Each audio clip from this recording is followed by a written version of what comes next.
السلام علیکم 6 کلاس. مجھے امید ہے کہ آپ سب خیریت سے ہوں گے. بچوں، آج ہم اردو قواعد انشاء میں ہم مضمون پڑھیں گے. آئیے اپنی بک کھولتے ہیں. پہلے تو میں آپ کو بتاؤں گی کہ مضمون ہوتا کیا ہے. بچوں، مضمون کسی بھی خاص واقعے یا کسی شخصیت کے بارے میں اپنے خیالات کا اظہار کرنا اور اس کو جامع ترتیب سے لکھنا مضمون نگاری کہلاتا ہے. ٹھیک ہے، کسی بھی چیز کے بارے میں. تو اس کے لیے بہتر یہ ہوتا ہے کہ آپ اپنے خیالات کو پہلے ترتیب دے لیں، خاکہ بنا لیں. یعنی کہ مضمون جب بھی لکھا جاتا ہے ایک ترتیب سے لکھا جاتا ہے. اگر آپ ان کو آگے پیچھے واقعات کو کر دیں گے تو مضمون میں کوئی ربط نہیں رہے گا، نہ ہی پڑھنے والے کو مزہ آئے گا.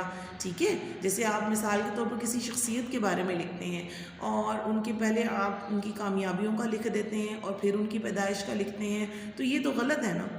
آپ پہلے انہیں ترتیب دیجیے. ٹھیک ہے، تو پہلے مضمون لکھتے وقت اس کا خاکہ مرتب کیا جاتا ہے، ترتیب دی جاتی ہے اور پھر اس کے بعد اچھے الفاظ کو استعمال کرتے ہوئے مضمون کو لکھا جاتا ہے. ٹھیک ہے، تو بچوں آج ہم قائد اعظم محمد علی جناح پر مضمون جو ہماری بک کے اندر ہے اس کو پڑھیں گے، اس کو سمجھیں گے اور اسے یاد کریں گے. پیج نمبر 151 پہ بچوں ہمارے پاس قائد اعظم محمد علی جناح کے نام سے مضمون ہے. قائد اعظم محمد علی جناح آپ سب جانتے ہیں، بانی پاکستان ہے. ٹھیک ہے، قائد اعظم محمد علی جناح 25 دسمبر 1876 کو کراچی میں پیدا ہوئے. آپ کے والد جو تھے وہ جناح پونجا چمڑے کی تجارت کرتے تھے. قائد اعظم کا اصلی نام محمد علی جناح تھا. مسلمان قوم کی خاطر انتھک محنت اور کوششوں کی وجہ سے قوم نے آپ کو قائد اعظم تسلیم کرتے ہوئے قائد اعظم کے لقب سے پکارا. قائد اعظم نے ابتدائی تعلیم سندھ مدرسۃ الاسلام کراچی سے حاصل کی. 1892 میں آپ میٹرک پاس کرنے کے بعد قانون کی تعلیم کے لیے انگلستان روانہ ہو گئے. وہاں سے قانون کی ڈگری لے کر وطن واپس لوٹے تو آپ کے والد کا کاروبار تباہ ہو چکا تھا اور وہ کئی مقدمات میں پھنسے ہوئے تھے. محمد علی جناح نے سب سے پہلے مشکل وقت میں اپنے والد کا ساتھ دیا. ٹھیک ہے، نیکسٹ پیج پہ چلتے ہیں. ان کو مشکلات سے آزاد کروا دیا. پھر وکالت کے لیے آپ بمبئی چلے گئے.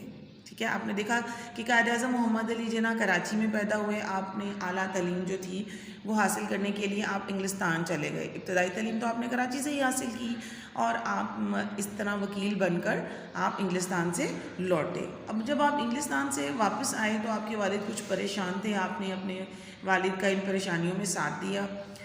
اس کی کچھ عرصے بعد آپ کو مجسٹریٹ کی نوکری کی آفر ہوئی اور آپ جو تھے وہ مجسٹریٹ کی نوکری ممبئی میں آپ کو مجسٹریٹ کی نوکری ملی. لیکن آپ کی طبیعت اس طرح کی تھی کہ آپ نوکری نہیں کر سکتے تھے. آپ نے جلد ہی نوکری چھوڑ دی اور اپنی وکالت کو دوبارہ سے شروع کیا.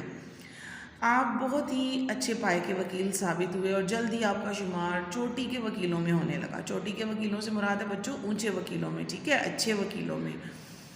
اب یہ وہ دور تھا بچوں جب بر صغیر پاک و ہند پر انگریزوں کی حکومت تھی اور انگریز اور ہندو دونوں مل کر مسلمانوں کو نیست و نابود کرنا چاہتے تھے. نیست و نابود کا مطلب ہے یکسر ختم کرنا چاہتے تھے. اب قائد اعظم کی شخصیت ایسی تھی کہ آپ کو شروع سے ہی سیاست میں دلچسپی تھی. تو آپ نے کیا کیا، اس زمانے میں اس وقت ایک ہی سیاسی جماعت تھی جو کانگریس تھی. آپ کانگریس میں شامل ہو گئے. آپ کی کوشش یہی تھی کہ آپ مسلمانوں کے حقوق کا تحفظ کریں. لیکن جلدی آپ کو پتہ چل گیا کہ کانگریس تو ہندوؤں کے مفاد کا تحفظ کرتی ہے نہ کہ مسلمانوں کے. ٹھیک ہے، تو لہٰذا آپ نے کانگریس چھوڑ دی اور آپ واپس انگلستان چلے گئے. ٹھیک ہے، یعنی کہ آپ بدظن ہو گئے ان سے، کانگریس سے. اس کے کچھ عرصے بعد یعنی کہ 1913 میں مولانا محمد علی جوہر اور سید وزیر حسین پر مشتمل ایک وفد جو تھا وہ آپ سے ملنے کے لیے انگلستان گیا. اب اس بیچ میں چونکہ مسلم لیگ وجود میں آ چکی تھی تو مسلمانوں نے یہ سوچا کہ اس سے زیادہ اچھا لیڈر ہمیں کہاں مل سکتا ہے. تو یہ دو شخصیات جو مسلم لیگ کی تھیں، مولانا محمد علی جوہر اور سید وزیر حسین، یہ اپنا وفد لے کر قائد اعظم کے پاس انگلستان گئے اور انہیں مسلم لیگ میں شمولیت کی دعوت دی. قائد اعظم محمد علی جناح کو آپ کی آفر اچھی لگی اور آپ نے اسے قبول کر لیا. آپ نے واپس ہندوستان آ کر آپ نے مسلمانوں کی آزادی کی کوشش شروع کر دی.